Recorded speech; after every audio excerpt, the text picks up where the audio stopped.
Greetings, Education 170 students. You're about to begin the History of the English Language, a Brief Overview, Part 1.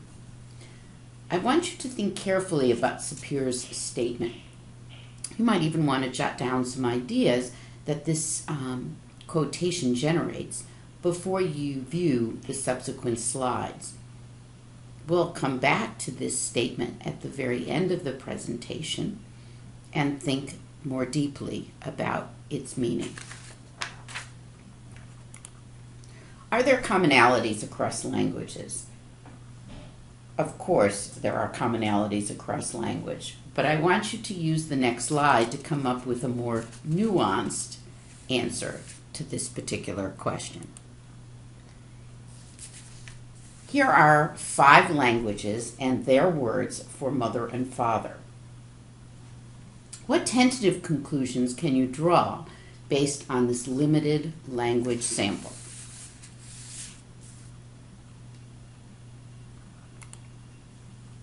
The origins of English. The history of spoken English can be traced back to languages that are thousands of years old. Early Indo-Europeans are thought to have originated in the region near the Black Sea, in the modern-day area called the Ukraine.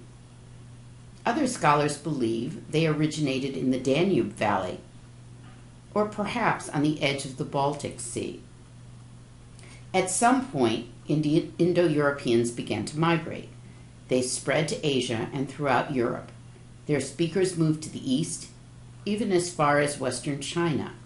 As they moved, they split into many language groups: Celtic, Germanic, Italic, Greek, Indo-Iranian, and Slavic. These branches subdivided as well. Indo-European languages are spoken by over half the population of the earth.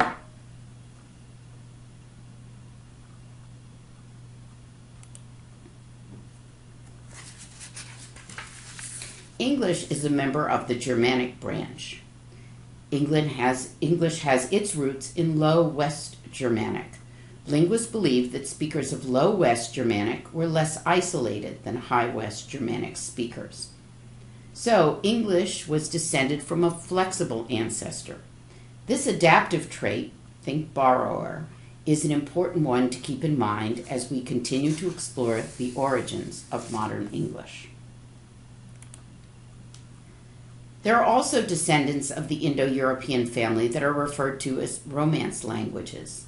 French, Spanish, Romanian, Italian, and Portuguese share more in common with one another than they do with English, German, Dutch, or Scandinavian. Now back to the origins of English. So, as a member of the Germanic branch, English grew out of the Proto- or Primitive German language that is assumed to have particular characteristics. Characteristics listed on this slide are still present in modern English.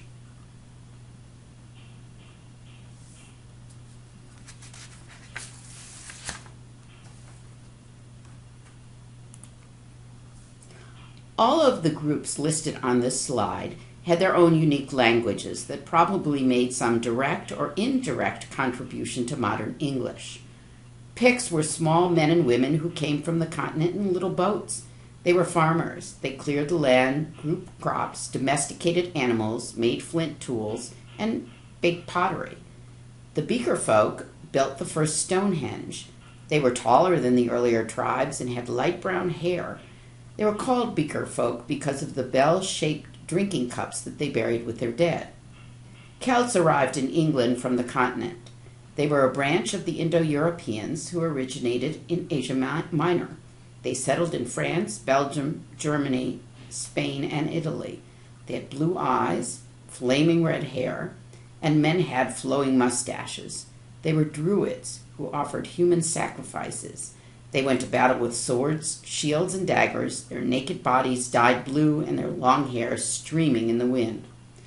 The Celtic language survived the 400 years of Roman occupation. Celts were driven into the north and west. Their language survives today as Scots Gaelic, Erse, or Irish, Welsh, Manx, spoken on the Isle of Man, and Breton.